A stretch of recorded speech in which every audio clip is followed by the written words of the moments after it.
In the contract a legal requirement every single time we appear on camera.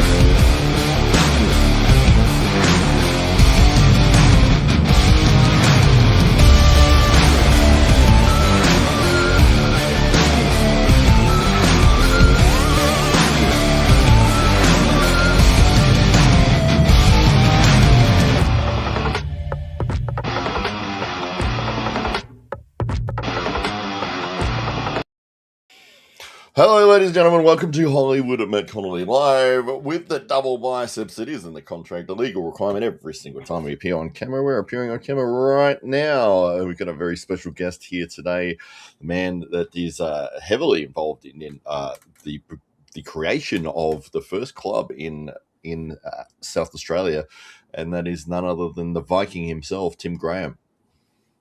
There you go. Very nice, very nice. Not quite as impressive, but yeah. Well, hey, the comedic factor was there. So yeah. So we just came off of a state titles event on the weekend, Yes. which was run with AAF under the WAF rules, and we had a great day. There was a lot of great moments and some upsets and some predictable winners in certain classes that managed to pull through. But what was your impression of the event? Yeah, I thought it went really well. I thought everyone, I think considering NSA, a lot of the guys that are newer in the club haven't pulled under WAF style rules. I thought everyone, after the first couple of matches, people did pretty well adapting to it. So I think everyone did pretty well. There were some great matches in spite of, one of the things with WAF is obviously a lot more elbow fouls, especially in that when you're not used to it. So I think in spite of the extra elbow fouls, there were some cracking matches, some really good ones. Yeah, absolutely. Yeah, that's one of the things because we did. So Tom Ugaisia, who is the state rep for Queensland, he had come down and he was running a refereeing seminar the night before the tournament, which you and I both went to. It was very detailed, and it was like, there's an exact method of how you got to do every single little thing in the correct order, and then it changes when they go to the strap, and it's like it was a lot to try to take in a short period of time. It was, a lot to process. There is a lot with WAF. It's like a completely different sport compared to say like your WAL, AWE, some of those that are focused a bit more on spectator viewership. It's it's a little bit trickier, but it's like a completely different sport. Very important for that amateur side of competition. Yeah, absolutely. We'll just say hello to everyone who's putting comments up in the chat here. We've got Spermy's Ass is Creamy, who was formerly Creamy, apparently. He says first. Yeah. Please think of the children. That's his name. We've got the Bazza in. Hello to you, sir. Kyle Davison is also here. Hello to Kyle. I think the Joker is a fitting nickname if you want to go with that. That would work pretty well. We've got somebody in from, looks like an Indian last name there. I'm not going to attempt to pronounce that one. But Spermy says, hi, Matt and Viking. Hello to you, Spermies. Great to see you. And Cobus Prins, all the way from South Africa, has tuned in to say hello. And my beautiful girlfriend, Hilary, who did compete on the weekend for the first ever time competing in a competition. And she did, very, very well. So hello to you. Brandon Chan, the Beast, is in as well. We're looking forward to having you back more regularly at the club. So it's great to see everyone in the chat. But do you remember your first? I know you do actually. Your first competition match. Yes, I do. The man actually that I competed against was there on the weekend, Phil Rasmussen. You were going against Phil? Yeah, literally. My first ever proper arm wrestling match was against the president of the Australian Arm Wrestling Federation. And he was very gentle with me. Like, I think initially in the setup, I was gripping really hard. Like I'd never arm wrestled before. I was just gym strong or whatever, and I gripped really hard. And so initially, he was like loaded up, ready to go, and then after the go, I think my wrist just buckled immediately, and then he realized that I had nothing, and just very gently laid me down to the pad. I think I've got it on video somewhere. I think you've seen it, but Yeah. your setup.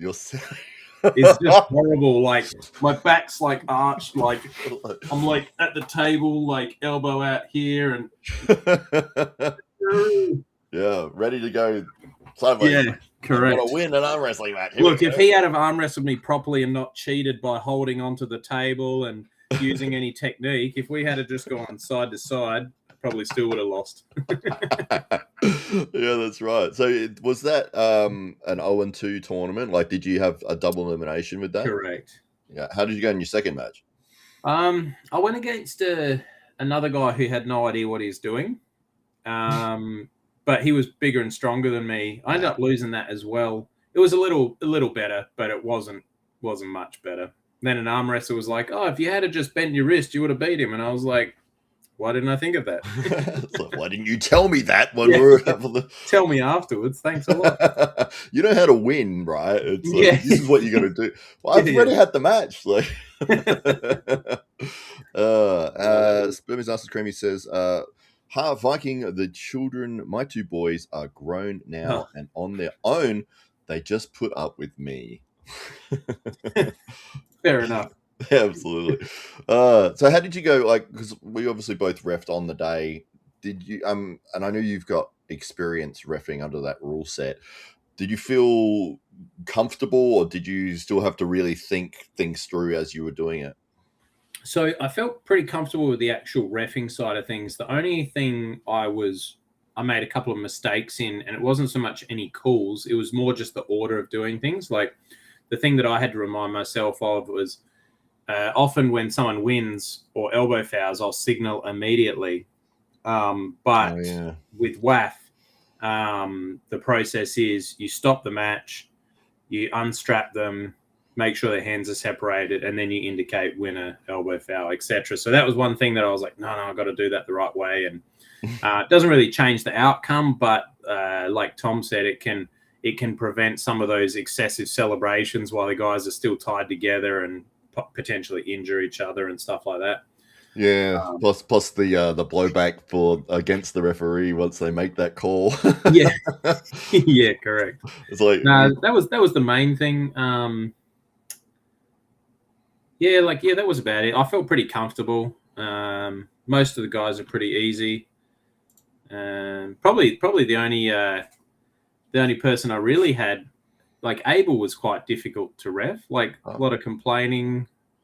He kept asking for a referee's grip, and I was like, you don't really get to ask for one. It's not like can I please have one? Like I was like, if the other dude doesn't want it and you don't know how to fight for it, like you don't get one. Yeah. So he didn't. I think he only got one referee's grip with me, and that was because they just ended up mucking around for too long. But yeah, other than that, most people are pretty easy to set up. I mean, Abel wasn't that difficult. He just sort of complained a bit about it. So yeah. What about yourself? I found it very difficult. I don't love the rule set with WAF. That's why we changed so many things with AWE and got rid of a lot of things that I think are unnecessary. It really feels to me like when you're watching a WAF event that the referee is so much an integral part as to who wins the match, as opposed to just somebody there who's going to start them and we'll see who wins. So we saw, I mean, I think the very first match was a foul out. The second match was 2 fouls in total. The third one was a foul out. And I was like, oh man, because any movement at all, like if you move your wrist like that, it's like, that's a foul. So that was tricky. Just the order of things as well was something I had to really adjust to. Yeah, I think the first couple of matches were a combination of Stephen had never reffed like that before, so he was probably a little bit nervous. Probably like you said, there was a lot to take in the night before, and then he was probably like trying to be quite strict, and the guys had never really I think Connor maybe has been in WAF style reffing. But yeah, just like when you arm wrestle in, say, an AWE style event, there's lots of pressure, there's lots of loading up, a bit of carving here and there and stuff. But yeah, when you literally are set up by the ref and told not to move, and you go boop, it's like good night. Did you see that clip I put up on my Instagram? Bailey, he had a super match I was reffing.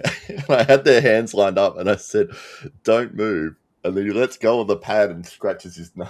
I'm like, what are you doing? I just said don't move. Yeah, that was one of the things actually Abel asked me. I was like, don't move. And he's like, can I scratch my nose? I was like, if you want to foul. Like, I was like, go for it. Like, I can't force you, but you're not gonna win the match. Yeah. Wow. Yeah. It's like, of all the times you want to scratch your nose, like, it's after the ref tells you not to move. Like, you've had 30, 40 seconds to scratch your nose. I love it when people get up to the table, they grip hands, and then they realize, I should put chalk on my hands, and they go and get chalk. And it's like, did you not know that you were going to do that? You had all the time prior to the match that you could have put the chalk on. Yeah, actually, Abel did quite a bit of that. He's quite a bit of like taking his time to get to the table and stuff. Sorry, I've just seen this message pop up from Brandon.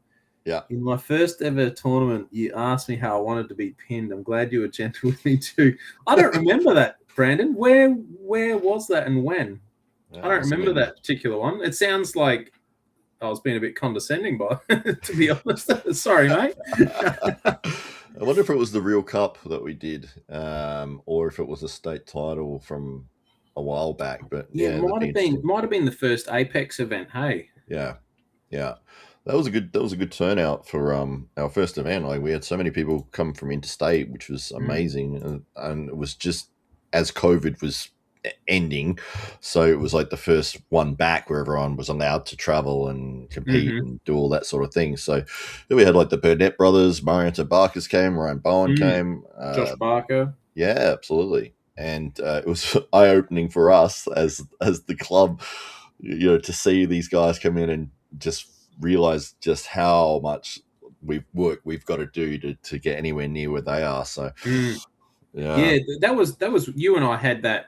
Was that the first one you and I had that killer hook war? Yeah, that's the one. Is that Abel? Abel, my bad, my nose was itchy.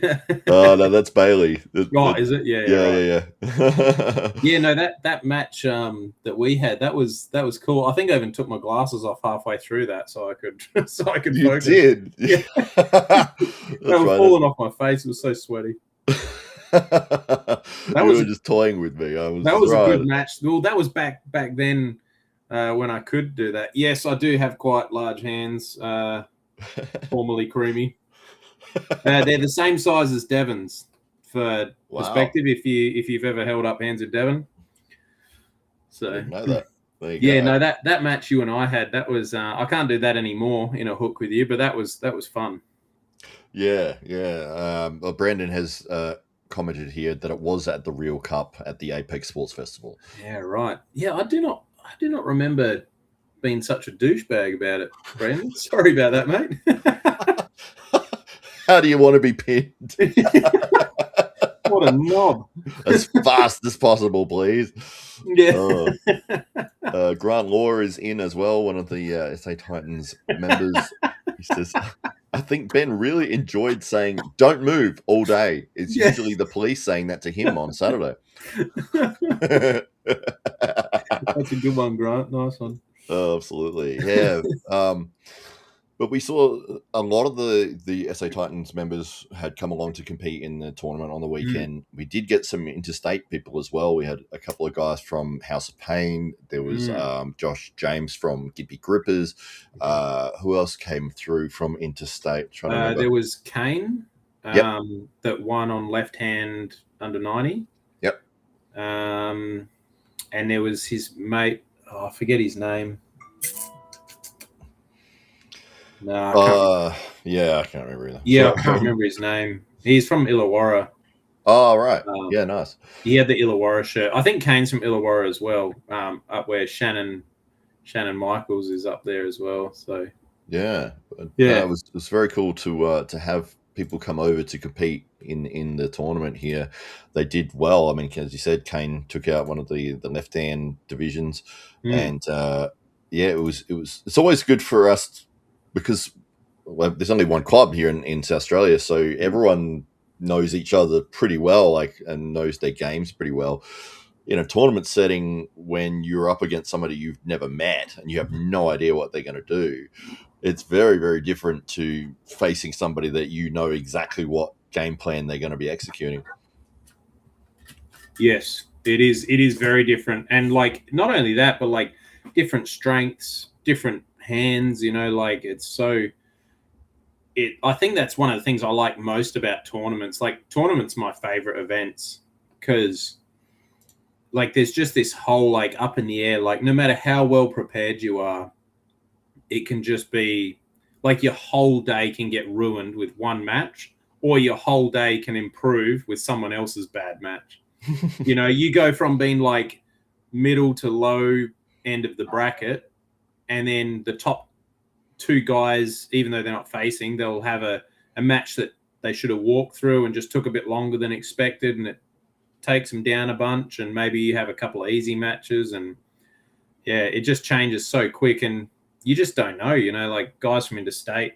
Like, I mean, yeah, Taryn mentioned the Mongolian lad from House of Pain. I mean, both the House of Pain boys were awesome. The Mongolian guy, I forget his name, was it started with an O, I think.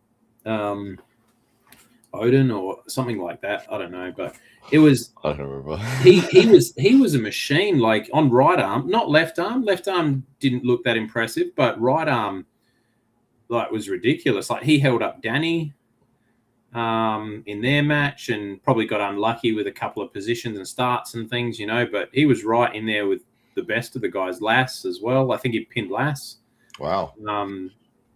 Yeah, like just really strong. And then Nev, the Indian bloke, um, he was a machine as well. I was honestly just looking at him. He didn't look like he was at that level, but yeah, he was in a hook war with Marty. I mean, that's ridiculous on its own, you know. So they had some killer matches. They Yeah. had awesome matches. Those boys. Oh, absolutely. Yeah. Marty was at the club last night, and I said, "You want to jump on?" And he's like, "I'm really sore." Yeah, So I'm still I, recovering. I bet he had like 3 or 4 hook matches with that Indian guy on both arms. Not to mention any of his other matches with Josh James. Like he had 2 hook matches on left with Josh. I think did Marty win on left or did Josh still win on left? Josh got it on left, but I think Marty Yeah. got second. Yeah. Yeah, because Marty had to win twice against Josh, and he got one of the wins. Yep. And then yeah, he lost. Yeah, Josh top rolled him on the yeah, that's right. And then same thing on right. I think he took second again. Yeah, absolutely. Hilary says Esray, I think his name was, or close to. Those guys were really Mm. cool. Yeah, it's always great to meet people in the arm wrestling community, and you know, a lot of the time, unless you're traveling interstate and going to other clubs, like you're never gonna get on the table with these people unless it's like a national tournament or a big event where everyone goes to it. So being able to grip up with new people and feel their techniques and strategies and just see what level are we at compared to everyone else in the country. Mm. Yeah, absolutely. Yeah, it's always really good if you can go to other people's competitions, especially if like those guys did so well considering they had no support, you know, like no teammates around them, no home advantage in terms of familiarity and all that, you know, a bit of travel and whatnot as well. So they did really well, and it's always a good experience to do that if you can. Yeah, for sure, absolutely. Spermies says it's 3:20 in the morning where he is in Canada. Oof. On the prairies, anyone else awake for Matt's Live? Probably the other people that are in the chat, I think, would be awake. It's like Just 7:50 p.m. here. just waiting for Taryn to reply no. We've got Salvatore Saka, who did a great job on the weekend and continues to improve.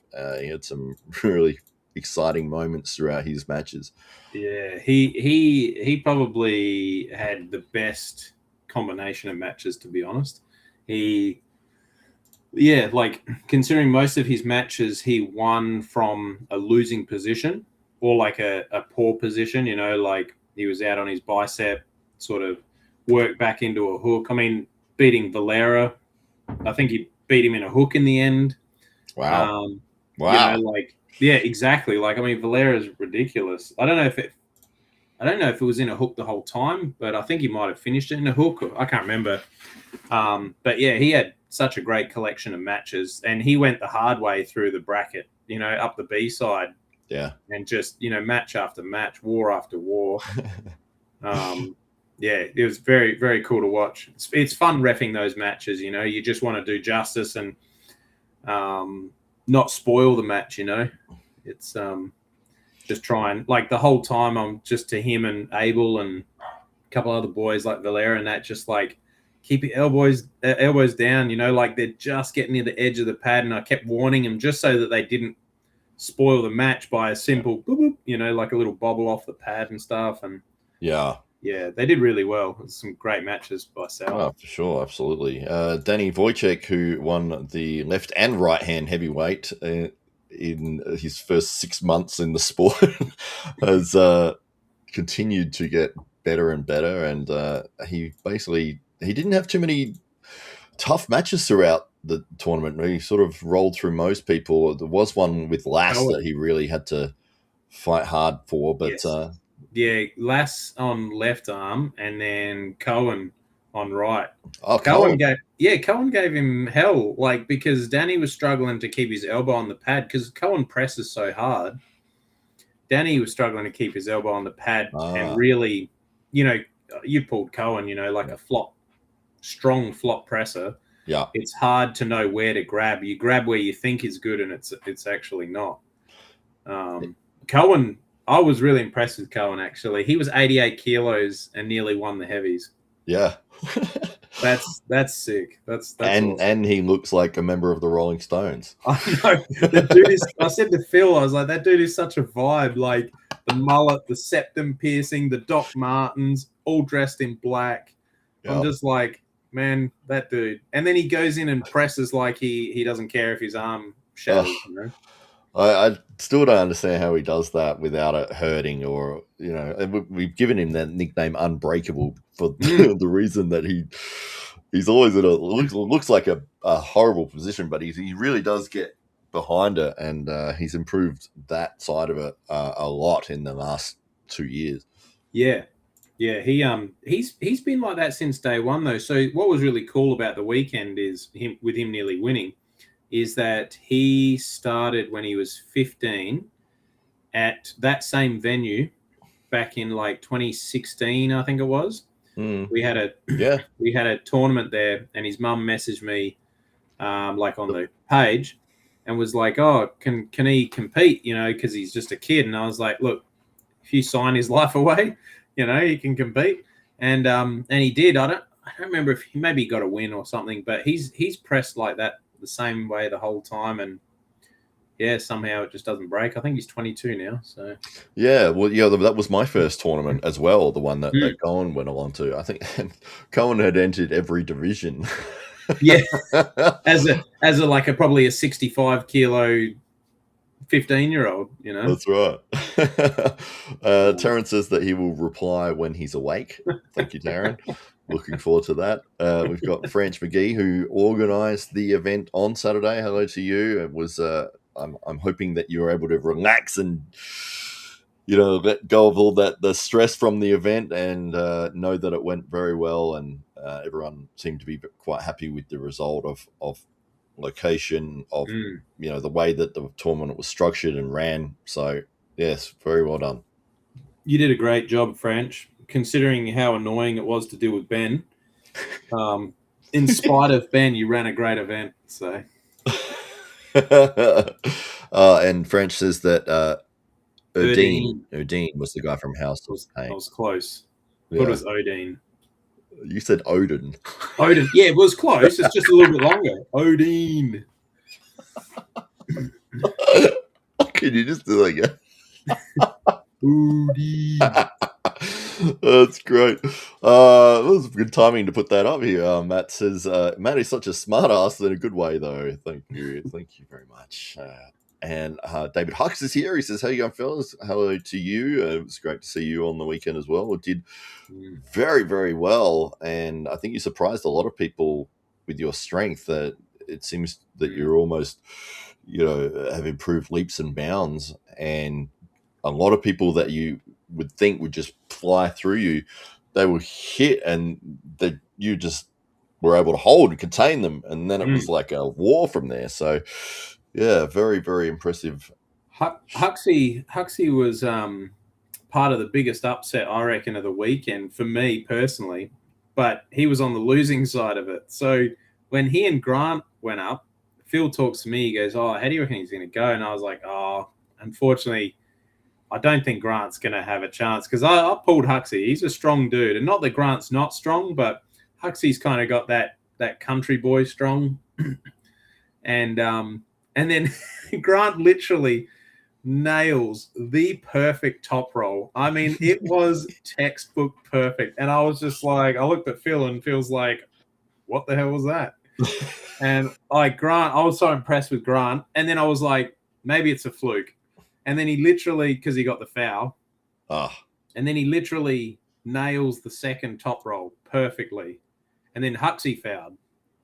And then Grant nails a third top roll on Huxley, like literally picture perfect. I couldn't believe it. And then unfortunately, as he went to pin, his elbow came off the back of the ring.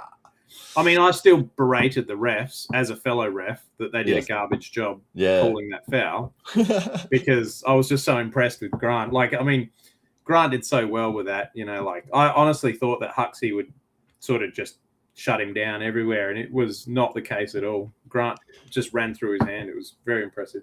Yeah, he's been getting a lot stronger, especially the last 6 months. He seems to have really leveled up, and that the constant regripping that he was used to do, he doesn't.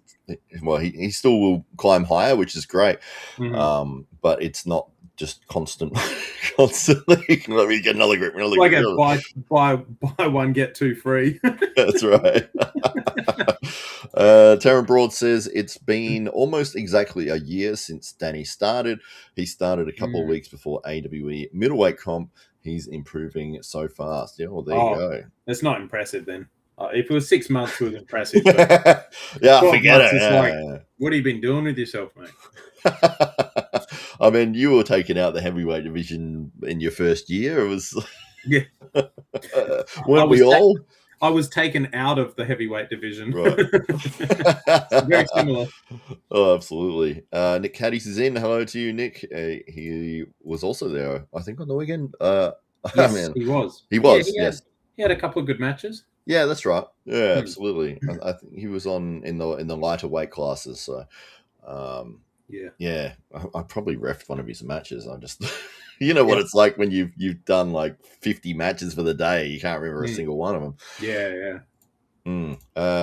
French says that Cohen is the sweetest human. He is a very nice guy. He yawns like a bear, though. If you ever hear him yawn, it is incredibly loud and long. And he's possibly the sweatiest man in arm wrestling. Possibly. It used to be me in the club, but then Cohen came along, and then the only person who might rival him is Andrew Lee, the older Andrew Lee, not Boskowski. Andrew Lee in House of Pain, they used to do a thing where they would have a match and they would wring their shirts out afterwards into a cup, and the loser had to drink it.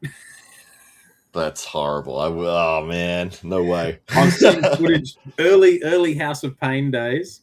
There's things that came out on the internet that no one should have to see. That's just horrendous. They're on the dark web somewhere, probably. Of course. Taryn Broad says that Cohen trains like a man. He proves that you don't have to arm wrestle much to improve at arm wrestling. Absolutely. Yeah, he hasn't been at the club a lot, especially in the last 12 months, sporadically here and there. And then to turn up on the day for the state tournament and do as well as he did, I think it was a surprise for a lot of people. Absolutely. He's very difficult to deal with if you've never arm wrestled him. Yes, oh, definitely, yeah. I mean, especially if you're not expecting a flop press, because Mm. he's jumping straight into it off the off the goats, bang straight into that position. So yeah, it's whether or not you can actually sort of contain and pull back enough to be able to get through that. But yeah, And he I think what people think is the right thing to do with him actually makes it worse. Like that dragging back and cupping, pronating actually makes him target your bicep more. The way to deal with those guys is actually come down a little bit, not so high, and actually cup across. So like as they're trying to come in, their hand comes back here, so they can't commit their shoulder behind it. So you're actually as they flop, you're trying to turn their pronation back like that. yeah. So a lot of people want to just drag back and defend, and they find their bicep, and he's got a very good press. Yeah, absolutely. It's almost like Jerry Canaret with Mm, Levan Saganashvili and the way that he was able to just shut down Jerry's flop press game completely. exactly. I mean, it wouldn't work with Cohen. Cohen's a much better looking guy than Jerry. So Yeah, absolutely. Hilary Daniels says a memorable birthday for Grant. yes, Happy birthday, Grant. It's his birthday today, actually. So, yes, very yeah, it happy is. Yeah, birthday. yeah. I thought it was his birthday on Saturday. Turns out It was it's today as well. It was it was both, yeah. Yeah, Nick Caddy says I was in the super heavyweight. Oh, that's right. You were in the heavyweight yeah, division. Yeah, yeah. exactly. Like you said, the lightweights, Right. Yeah, the lightweights. yeah, Yeah. Well, different Nick Caddy. yeah. Nick did under 100. Oh, he said, okay, no worries. And Spermies says a cup of sweat. Ugh. Yeah, puts a cup of soup in the shadows. Yeah, it's just horrendous. Yes. He also says that he would love to make the trek down under to meet the arm wrestling community here. And Mm, yeah, you'd be very welcome. There's a lot of amazing people in this sport, not only throughout Australia, but everywhere that I've been. Everyone has always been supportive and welcoming and helpful. And uh, yeah, it's just a very positive community to be part of. mm. Who is formerly Creamy? What's his real name? Do you know? I've met him in Ireland. Yeah. I can't remember his real name. I always just know him as Spermies. But Is he newer to the sport, or is he kind of long time? he's been commenting on videos and stuff for quite a while. He's always in most of the live streams that are out there. Yeah. You'll see him pop up. I think his Hmm. original username got banned because it eventually. Unsurprising. I'm just Absolutely. wondering if I know who he is. Like, just from I'm familiar with, although I haven't kept in touch more recently with a lot of all the new guys coming into the sport, but most of the older guys, I'm pretty familiar with a lot of people. So. Absolutely. Phil Woody is in from the UK. He says, I finally caught a live. Keep up the good work, Hollywood pal. Thank you, Phil. Always good to see you. And Ooh, thank you Woody. for tuning in. I remember he's always on Neil Pickup stuff as well, isn't he? Yep. Yeah, I always seen that name pop up. Yeah, he did a tremendous job helping. I went over to Ireland for Arm Gods Valhalla, I think the thing was called. And yeah, Phil was running around like a madman Mm-hmm. the day before and the morning of, making sure that everything was set up and correct and the cameras were working and all the cables that needed to be ran were ran, Yeah. putting chairs everywhere. So yeah, it's one of those things that this sport is really run by people that are very passionate about wanting the best experience for everybody when they come Mm. and compete. Like big Kyle Davidson. Yeah, that's right. Yeah, He was absolutely. Yeah, he was he doing all that filmed stuff on and Saturday. yeah, did a great job and took some awesome still photos as well, which he's been sharing. So yeah, very much appreciate the efforts of everyone who looks to make this sport better and get the word out there. Who runs Arm Gods? Is it Paul Maiden? Yeah, Paul Maiden and Marcus Thompson. I'm not familiar with Marcus off the top of my Okay. head, but yeah, Paul Maiden. Yeah. Yeah, so Marcus is not an arm wrestler. I think he was a judo guy or something like that. But Yeah. Okay. yeah, he's a big fan of arm wrestling, and he's the guy that when he'll jump into a live stream and he'll donate $200, like just straight off the bat, just to support the sport. Fair And enough. yeah, he was always in Jake Ward's things, and he obviously they still run their own stuff now, but Mhm. yeah, it's always great when you see Marcus pop in. Nice. Salvatore says, I love our 70s division. All of us are floating around each other, improving every week, not knowing who will be on top. However, we're all so far behind Arsh. Yeah. Mm, that man's a monster. Yes, he took out left and right very comfortably, and he has that very nice top roll. His arms are surprisingly long, like his forearm Yeah. is longer than mine, which is very strange for me to try to grip up with somebody. Hang Mm. on, I can't get my hand around it. And So for his size as well, like in terms of how much muscle mass he has, he's so strong. Like so much like up pressure in his top roll and his pronation, and then even like his side pressure and ability to get into something else, is really good. I know his left was not 100% either, and he still won that easily. And then I think on the left in the 80 kilo class, he still did well. Well, I think he won a couple, but it was irritating him. And then I think he went in the 90s as well, and then he properly injured it again. uh, So he pulled 3 classes on an injured arm, as you do. right. Yeah, if he had the sleeve rolled up, he would have been all right. But Yeah, it must have fallen down halfway through, and that was he didn't enough. he didn't post enough Indian motivational Instagram posts beforehand. Absolutely. Grant Law says that Hamza and Phil had a little chat on Saturday, and Hamza has committed to going to the World Championships. About time. My man. Yeah, that'll be exciting. Hamza is one of those guys that, similar to Ash, you would look at him and think, oh, yeah, this guy's not going to be crazy strong. And you just can't believe the power that he's getting out.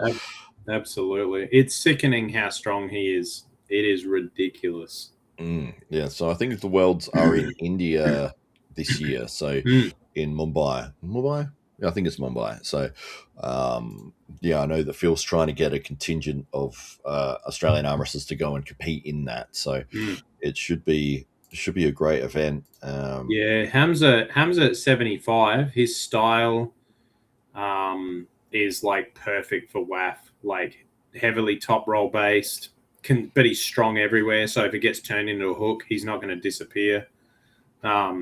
Yeah, he's like he in a tournament, you want a good top roll so that you save anything else for the end.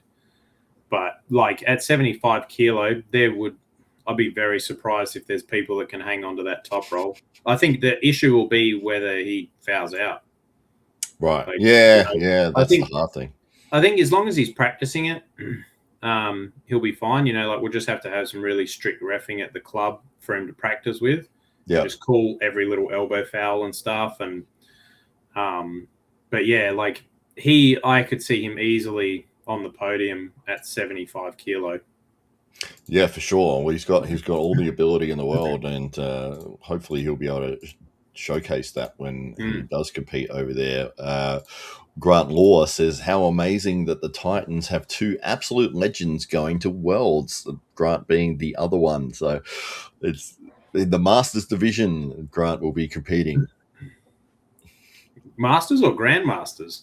I think he's in the Masters, which is 40 plus. I don't know if he I don't know if he Grandmasters wants is to. 50 plus, I think. Well, maybe he should do that as well. Yeah, Or take home quad golds, Grant. My dog. just clean sweep. Yeah. Yeah, absolutely. And French says it will be on one of their birthdays. Mate, I mean, imagine winning 4 golds on your birthday at the World Championships. I mean, there'd be nothing like it. Oh, there you go. Okay, he did say that he is doing the Grandmasters over 50s. Very nice. Nice. Yeah, it always surprises me that Masters is 40 plus, because it's like it seems to be that the best guys in the sport are all over the age of 40. Yeah. The top guys. Yeah, yeah. Not at Worlds though. There hasn't been that many guys at Worlds that are that age at the top. Most of the, I think because they go the professional route, um, they go into a lot of competitions that allow like PEDs and stuff like that, and all that. So they tend to leave the amateurs about 30 odd years old, Mhm. and then pursue the professional scene. Like Yeah, back when it was Lottie or Nemiroff before that, Slotty Tur, and then PAL, all that sort of stuff. yeah, And then yeah. yeah, that's when they hit the 40s and they're peaking. Mm. You know. Yeah, they've got all those years and years of conditioning and experience behind them. Mm. Spermy says, Viking, check out Arm Gods. I think you've seen Arm Gods before, haven't you, Tim? To be honest, I'm actually not sure if I have. I've seen Oh, lots of stuff on Facebook, but I don't know if I've watched one of their productions. They're normally pay per view, aren't uh, they put most of the stuff up on their website, and I think it's like $2 a month or something. If you subscribe to it, you get everything that they've ever done and all the events that are coming up. So they? Yeah. Okay. yeah, but I think that's where they push it, is through their own platform on their website. Yeah. Right. Okay. Mm.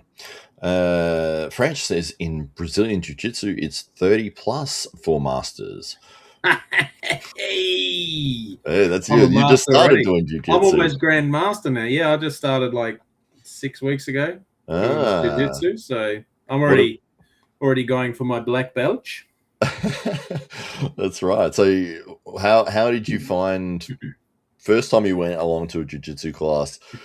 Did you have the thing like, I know I'm just going to get wrecked here, I'm just going to try to learn what to do, or did you sort of get into a scramble and just try to use all your strength in the first 20 seconds? So so I tried to be humble with it because I realized, like, from arm wrestling and competing in that, like, new guys come in and all the other guys are taking it easy on you, right? They walk away thinking, oh, I beat everyone at an arm wrestle. I'm basically the best in South Australia. And everyone's like, oh, I nearly broke that guy's arm 5 times. Um, so I went in there thinking that. I did reasonably well, considering, like, I had literally on the first night, I had quite a few people going, how long have you been doing this for? Oh, And I was like, I what haven't. time is it? Yeah, correct. Yeah, about 15 minutes. But I think that just comes down to physicality, as well. Like, I'm 100 kilo, in Pure decent muscle. shape. Yeah, just pure bristling muscle, and sex appeal. Um, Right. Blue steel and sex appeal. yeah, correct. No, but I did actually reasonably well. Where I fell down was just much like arm wrestling. There's like a sport efficiency. Right. So like they're probably taking it a little bit easy on me. I'm going like it's the world championships. Like I'm going like a madman. And then I just gassed so hard. Like, to give you an idea how hard I gassed, I ended up tapping out to a dude that managed to work his way to my back. He wasn't even choking me yet, and I tapped because I couldn't breathe. And he wasn't even choking me. I just could not breathe anymore. Yeah. And like, I just tapped and rolled over, and he just started laughing at me. Yeah, I've been there. I remember training with Kim Robinson down Old Dingo once, and I was absolutely wrecked. And he had me in side control. He goes, "All right, you can stop and finish for the day if you get out of this. If you can recover half guard or anything." And I tried like 3 or 4 times, and I was just like, and then I was like, I Yeah, had nothing. It's like, oh, it's like I just turned your off switch. yeah, yeah. It was like that. So like for me, it was just that I was so inefficient, right? Like, I mean, if you've done any jiu-jitsu or watched guys, they're very chill. Guys in guard are just relaxing and keeping you in their guard, and you're working at like 100 miles an hour trying to get past them. Mm. Um, naturally I'm pretty decent at getting to side control and stuff, like getting past a lot of people's guard at sort of like I'd say like a white to blue belt level. Yep. Obviously the better guys wouldn't struggle with me or whatever, but so yeah, it's been decent. I'm enjoying it. I'm trying to go 2 to 3 days a week just for the skill lessons, because that's my issue at the moment. It's not that I'm not strong; it's just that I don't know what I'm doing. Yeah. So. Yeah, absolutely. Have you found a submission that is working for you, and it's like, oh, I like this. This seems to be my thing. The only thing I'm somewhat decent at, and I wouldn't even say that good, is I'm pretty good at getting to the back and getting a rear naked choke in pretty quick. Nice. I seem to be able to find people's back quite easily, even guys that have been training for a year or two. I've probably gotten to that more. I've tried learning a bit of head and arm chokes, like a DAS and stuff, but like more from mount.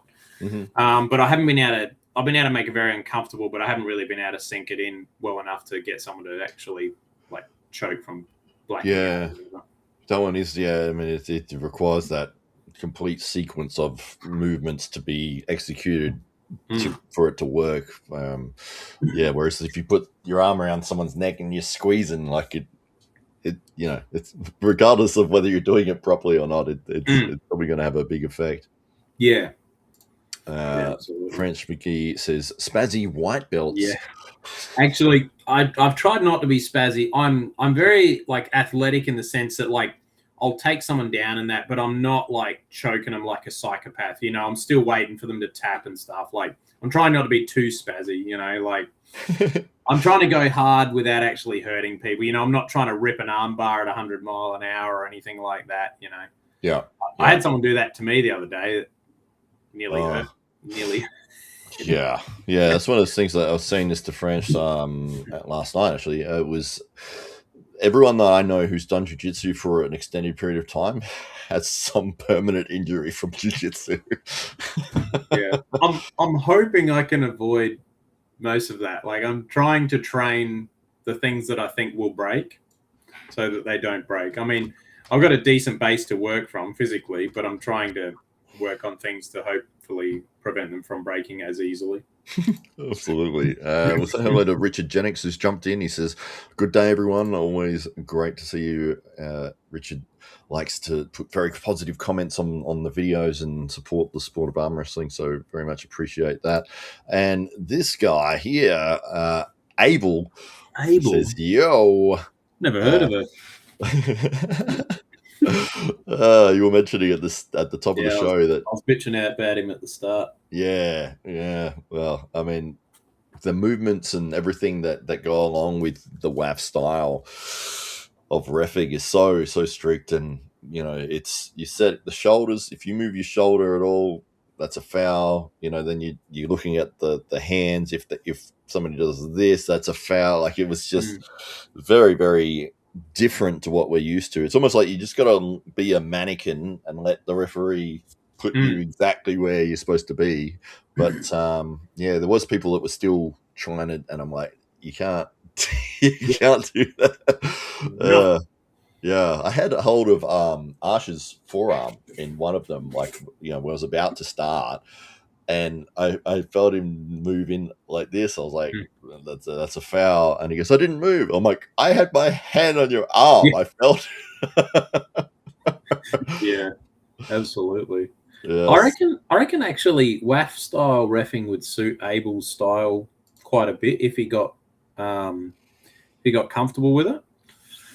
Because his sort of like deep dive into a hook that he does that quite well. And I think with practice and being comfortable with WAF setups, it actually does suit that. You watch the Europeans that have that very similar, very deep hook setup, and that WAF's very good for that, because especially in a ref's grip, removes any loading, and a top roller wants to be like trying to load into your fingers, so you can't get that. And a ref's grip in WAF really lets you just smash that inside, and before they can load up, because they're too scared to foul. Yeah, absolutely. Spermies says the rear naked choke, my best move. My brother could never defend against it. He didn't actually say choke. He just said rear He naked. did. I added So the choke in there it's for an interesting context. omission there, Creamy. That's Yeah, right. yeah, Uh, got a good uh, relationship with your brother. Absolutely. Abel says setups are great when you don't pull our hands down. No, so this is one of the things, Abel, that yeah, I get what you're saying, but with WAF, the setups, Tom was saying that it's just 45 degrees. You don't get to set up like this or like this. It's just both hands have to be 45 degrees. So that's why we weren't letting people set up, because I know ideally you would want to set up like this so you can just turn in, and a top roller wants to set up like trying to get back. And it is frustrating when you really want to get past and deep, but you can still get something similar. But we just weren't allowed to let you set up like that. If I was you, I would have been trying to do the same thing. Absolutely. Yeah, it's one of those changes that is different from the way that the club matches run or AWE runs. Hmm. The people can kick their wrist up like this when they're Yeah, setting up, whereas in the WAF style, it is that 45 degrees. And so, you're pulling somebody's hand to that position and they're like, mm, oh, well, and you're making me, it's like, no, it's the way that yeah. the way that it has to be done. You just have to adjust your wrist accordingly. Like you just have to, instead of trying to get it up and then getting the ref pulling it down, you just try and have to, as best as you can, set up as vertical as they'll let you. WAF used to be a little different. You used to be able to say close high, close low, and you would, using that, the ref would ask you and you'd go close high, and that would let you, depending on where you set up your hand, you could either post top roll or push through for a hook, or you close low and you get your low hand top roll. Right. Yeah. But it's not that way anymore. Maybe for ease of setup or just to make it more even. I'm not sure. But I like Dave's comment. Yeah, I was going to say, Dave Stockbridge jumped in here. He says, what every tournament needs is 4 hours of setups and fouls and 15 minutes of arm wrestling. You don't have to beat your opponent. You have to beat me. That's right. It's everyone against the referee. Yeah. Yeah, it's definitely a difference to the way that we've been pushing our rule sets and our promotion with AWE. It's just, I know that the WAF that's their standard that they run with to be in Europe. There's a lot of people that follow that rule set, so I think it's good to have that mix of opportunities for people to compete under that rule set in, say, the state tournaments, the nationals, that sort of thing, and then still have the option of AWE where it's a bit looser 100%. and that sort of thing. And it's amateur sport, right? Like an amateur sport, for it to be at a professional level, like I guess amateur sport at that level, it needs really strict rules, because then there's no ambiguity. If some coach of a team, they've been training all year and they want to argue, you can't be like, oh, have a referee going, oh, I didn't think it would matter to the end result. And, no one's going to accept that. Whereas if it's like, well, there was daylight, so it's not arbitrary. It's like he broke the elbow came off. There's no arguing it, right? But whereas in a professional thing, what we want to see is the two best of the best or whatever go at it, or the best guys in a tournament go at it. And anyone who's been arm wrestling a while knows that an elbow bobble like this doesn't make a difference, but an elbow off the back like this does make a difference, and they're the things you stop, not the tiny little bobbles, and no one gets to see the match. I mean, WAF style reffing at a professional level ruined probably half of the most amazing matchups we ever would have seen, previously with PAL, because they did WAF style. You get matches with like Devon and that, just elbow foul, elbow foul, elbow foul, unsportsmanlike, whatever. And I mean, he gets a lot more. He'd get a lot more unsportsmanlike now. He's off the track these days. But do you remember when he wrestled Chance Shaw in between rounds? No, when he had his was match. that at East versus West or something? Yeah, it was first East versus West that they had in America, and Yeah, they right. put Devon on sort of last minute, maybe in the last 2 weeks. They made the announcement Devon's going to face Chance Shaw, and it was like, oh, okay, well, sure, let's watch it. That'd be great. Obviously, Chance is a huge underdog in that, Hmm. and Devon was doing his usual thing, talking trash and all the rest of it. And in between, I think the second round, Devon went over to Chance's corner and he said something, and um, somebody stepped up, and then it was all of a sudden like they're all on the ground and like they're all wrestling each other. I think Artem Taranenko was in there trying to pull people away, and yeah, it was a bit of mayhem. Yeah, that's yeah, he's definitely. I'm not a big fan of Devon in recent years. Actually, I think his early years, like I like some of his smack talk and stuff leading up to the matches. It generates a bit of interest and hype. But yeah, like he's almost gone so far as Conor McGregor kind of thing, where it's just like really disrespectful and like over the top and yeah, like really insulting and stuff. And it's like, oh, it kind of crosses a bit of a line where it's like, yeah, sure, you're there to win or whatever, but it's like there's nothing wrong with having some self-respect and some dignity along the way as well. you know. Yeah, Whereas like I think the thing I like most about him was when he was at Arm Wars, probably early to late 2000s. He was just in phenomenal condition. He was coming back from tours in Iraq and stuff, and all he was doing was training over there and doing the odd mission where he's going and killing people and then come back and doing some more kill a few training. people, come back, Yeah, do some arm wrestling. All right, now that we've correct. got that out of the way, let's get on the table. But the man was an absolute monster, like when he beat John Brzenk for that first time, like just destroyed John Brzenk, like no one had ever seen anyone do anything like that. Yeah, He tore through everyone. When he was number one left and right, beat Taras Ivakin, yeah. you Oh, know, that was a great match. Yeah, just yeah, all of those, like that was the man. I think that's where he peaked in terms of combination of behavior and arm wrestling. And he used right. to hook all the time. There was no King's move crap. He was just like balls to the wall, like die on my shield kind of guy. Yeah, it's interesting to see the progression of his style and career and all the rest of it. He definitely brings an audience with him whenever he's on the card. That I know Mm, that the sales go, 10 times more than they would if yeah, he's not on it. yes, that is true. Danny Wojcik says, I only lost to fouls. Well, that's good. I mean, You he's still. say you say that, Danny, but you couldn't keep your own elbow on against an 88-kilo boy. Come on, brother. If you uh, foul, it's not a win. That's right. Kiwi Sam is in. He was there on the weekend as well and did a great job. I think he had some good wins. He says, "Gentlemen with gentle beards, Tim, you legend." Stop it, you.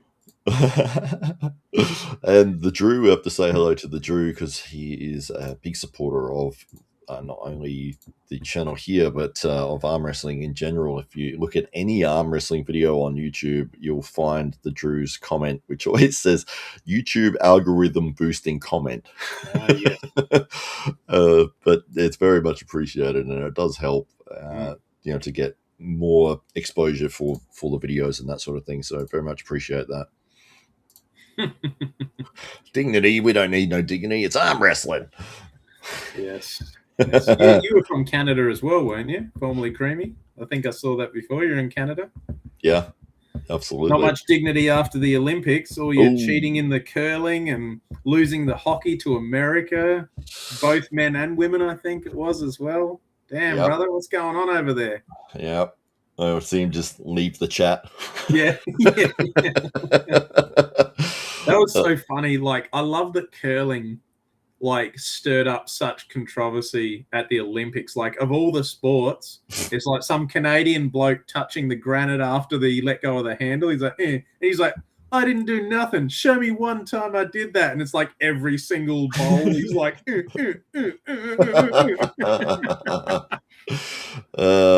Yes, absolutely. Dave says hello to the Drew, and the Drew says hello to Dave. So it's a great series of comments there for me to bring up.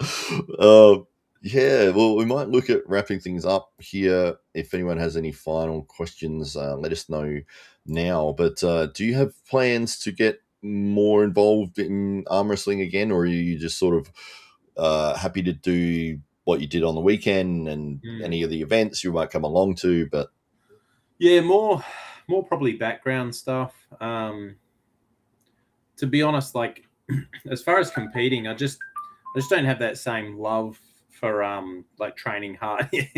Sorry, formerly Creamy's like ouch. For training hard for arm wrestling, like if I think about the drive that it takes and the drive that I used to have for competing in arm wrestling, I used to train 5-6 days a week, and it was just arm wrestling. I didn't really train anything else in the gym, pretty much just arm wrestling. And yeah, I'm just not into that anymore at that level. And I know that I need to be close to that to be competitive with some of the new boys coming up. And I hate doing things that I'm not going to put 100% effort into. So, it would be silly of me to go, oh, I'm going to compete at a really high level, but I'm only going to half-ass my training. mhm. So for me, it was more like on the weekend, I just wanted to be there to support French, as her first competition and help ref and take a bit of the stress off of that. And like, we've never had so many refs at an event, to be Yeah. honest. Like, it was awesome. There was like, I think I only refed like maybe 3 classes, whereas previously I would have refed the entire event, like every class, every single, left and right arm, whatever. Yep. So that was pretty cool just to see everyone pitching in and helping out. So that's probably more for me. The future of arm wrestling is probably more just taking a back step and yeah, not pushing the level. I'm kind of loving jiu-jitsu at the moment, and it's interesting to be at the bottom of a skill level again after being in arm wrestling for 12 years. Mhm. It's interesting to be at the bottom and be like, I don't know what the heck I'm doing. That's where So you get your fastest gains in that first 6 months. yeah, and it is already, even after 6 weeks, like I'm a heck of a lot better than I was that first week, but I still don't know anything, relatively. Yeah. Um, yeah, so Um, yeah, probably more focusing on that to be honest, but I'll still stay around the sport. yeah.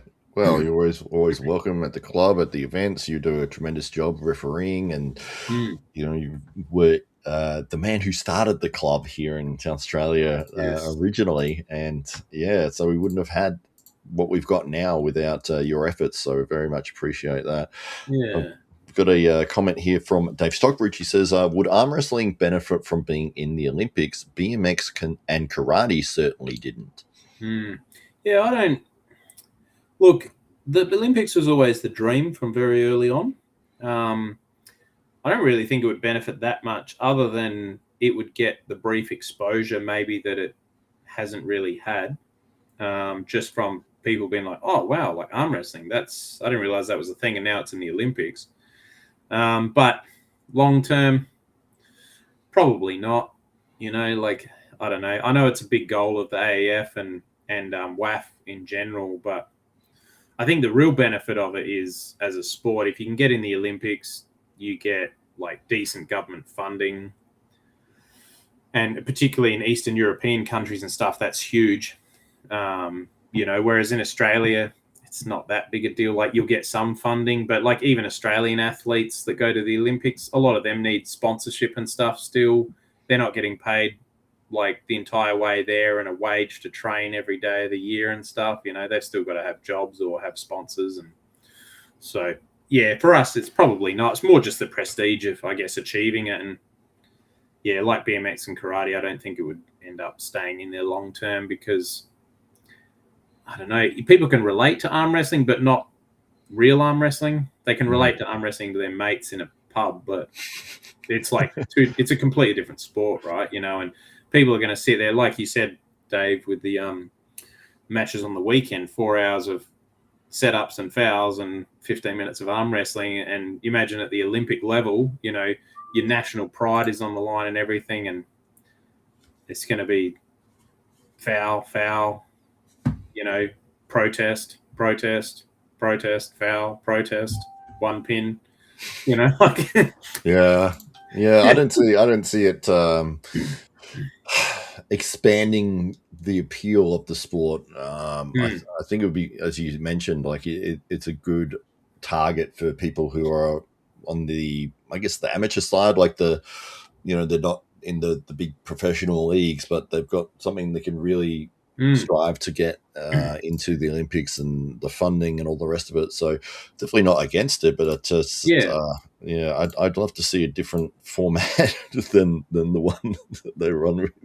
Yeah, and that's exactly right. Like, don't get me wrong, it's like it'd be awesome to represent your country at the Olympics, in arm wrestling. Like, that'd be sick. But Yeah. um, yeah, it's just I don't think it necessarily benefits the sport. It's like you think of archery, right? Hmm. Archery's in the Olympics, Yeah. but you don't see people rushing out to go, man, archery is so exciting. I mean, I like shooting a bow, I like hunting, all that sort of stuff, but it doesn't generate that same appeal, where it's like, man, I have to go buy a bow and arrow tomorrow. I'm going to join my local club, like it's just some sports suit it, track and field and things. And, yeah, but not every sport does. So, Oh, but there you go. they've been working at it for 25 years. See if they can get it. Yeah, absolutely. Grant Law says, "Harden up, Viking. I'm 108, and I just did 30 sets of barbell curls. Next 30, I'm going to put a 2.5 kilo plate on each end."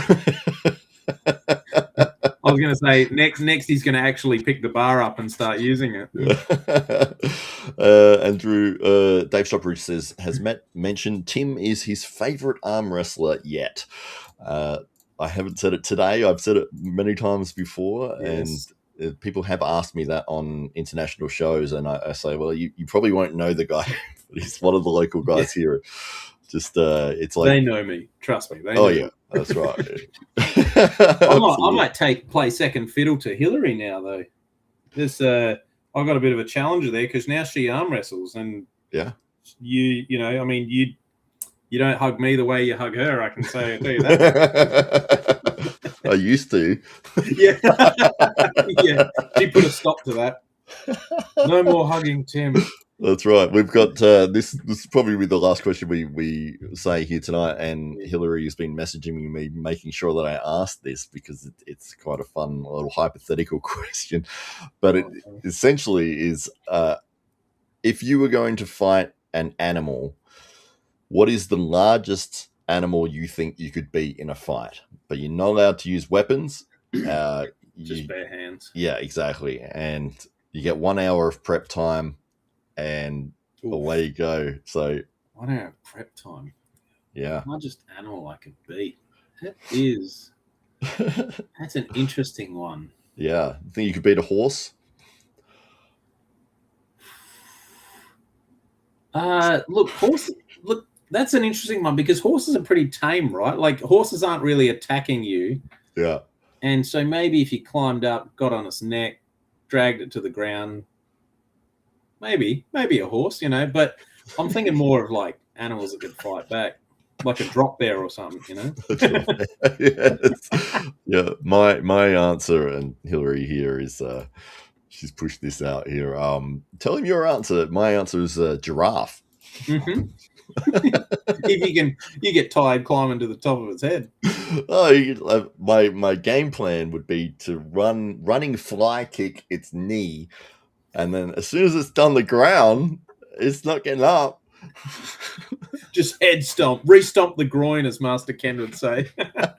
Because their legs are really spindly, and it's like, that would fold. You say that, but I reckon because you think of the length of a giraffe's leg and where its knee is in relation to that, their knees are probably super strong because they run super fast and then they stop on a dime kind of thing. You think like that knee joint's probably taken a lot. I reckon it'd take a lot to actually like kick one of those out. I'll have to give it a go one day. Give it an armbar one time. Yeah, I don't know. Vicious animals. It'd have to be like. What about a wolf? See, only if you got lucky. I mean, if you could get to like a rear naked choke on it without getting your face torn off, I reckon you'd be fine. Like most vicious animals, if you could get to a rear naked choke safely, I think you'd be right. Most animals will die to a rear naked choke. Yeah. But the problem is getting there without, like imagine having a wolf in a rear naked choke and his head's like right here and he's just like snapping away trying to rip your eyeballs out. It's like, yeah. So maybe like a small rabbit.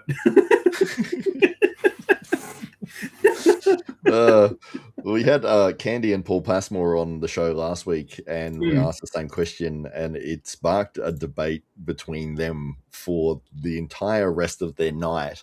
They were still in bed arguing about, because Paul's like, I could beat a horse, and she's like, there's no way you're beating a horse.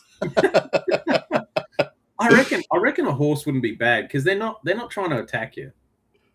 Yeah. And I reckon if you got on its neck and like hung off its neck, you'd eventually drag it to its side, and then it's going to struggle to get up, right? And then it's just a matter of like choking that thing. Yeah, it's a fun question. So it is. So a small rabbit is the largest. Well, I know I can. I've killed a quail with my bare hands before. Nice. Like you just rip the head off. That's not hard. So I can beat a small ground laden bird. What's that Monty Python thing? An African swallow. Candy Passmore had said that she could probably take down a cow. Hilary. Or cows are maybe huge. A calf, but a cow, like cows can be like 300-400 kilo. Yeah. Like they're not going down easily. No, they're enormous, and it'd be difficult to get around the neck if you were trying to aim for that. 100%. Yeah, I don't think you could.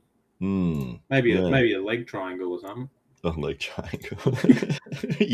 You're telling all the jiu-jitsu knowledge now. Like. Yeah. I'm just trying to think, like reaching around a cow's neck, you wouldn't be able to connect it back up, Like, that'd be hard. Yeah. Dave Stockbridge says Tim is no longer the Viking. He's now forever the quail killer. He admitted it live. Getting announced. Imagine walking out to that announcement. Tim, the quail killer. And hide your quails if you've got one in the room. Dave, can you please, if I'm ever at an event that you're announcing, can you please announce that? The Quail King. Tim Graham versus Kyle Davison. Hilary says that she draws the line at a goat, but if it has horns, then she's done for. Yes, goats are cheeky. They always wait for you to turn around. When you're not looking, they full charge at you. Yeah. I'd like to see it. It'd be fun. Yeah. If you had one of those like X-Men simulation chambers or something. Like, you go in and it's like virtual reality or whatever. That'd be cool. Well, maybe with the quails, it'd be like, how many quails would it take before I couldn't win? Like man versus 100 quails. Could I beat 100 quails? I think you would. Yeah. Stop the violence. Think of the children. Dave says he will announce you that next time in the Adelaide Oval. So I've got to be part of the next AWE event just for that. I won't train for it. I'll lose 5-0, but I just want to get announced as the quail killer. I love it. I think it's fantastic. The Drew says he thinks he could beat a blue whale if I can beach it. Are you pretty beached, Brew? Yeah, well, I mean, whales are the biggest mammals out there. So, but Grant Law says I once wrestled a porcupine and it won on points. Nice one, Grant. Hey, actually, that makes me think. I've got a dad joke for you. What weighs more, a gallon of water or a gallon of butane? Ooh, I thought I was going to say if it's a gallon, that both gallons would be the same weight, but butane is a gas, isn't it? So, I'm going to say, was it a gallon of water? Was it or yeah? I'm going to go with that. All right. It's actually a gallon of butane because it's a lighter fluid. Yeah. Oh, fuck. Got him. That's great. Yeah, very good. Oh no. Oh, What have we got here? I think I beat Levan if he let me win. Yeah. I don't know if you could. I think even Levan letting you win, I think I'd struggle. Yes, for sure. They're both weigh the same, says the Drew. Well, we found out that it was a Incorrect, Drew. joke. It was a joke. Incorrect, Drew. All right. Well, we might look at wrapping it up here. And very much thank you to Tim Graham, the Viking, the quail killer himself, Yeah. for joining us on the show. And we will catch you guys on the next outing of Hollywood Matt Connelly. Thank you Thanks a very lot. much, sir. It's been All fun. right.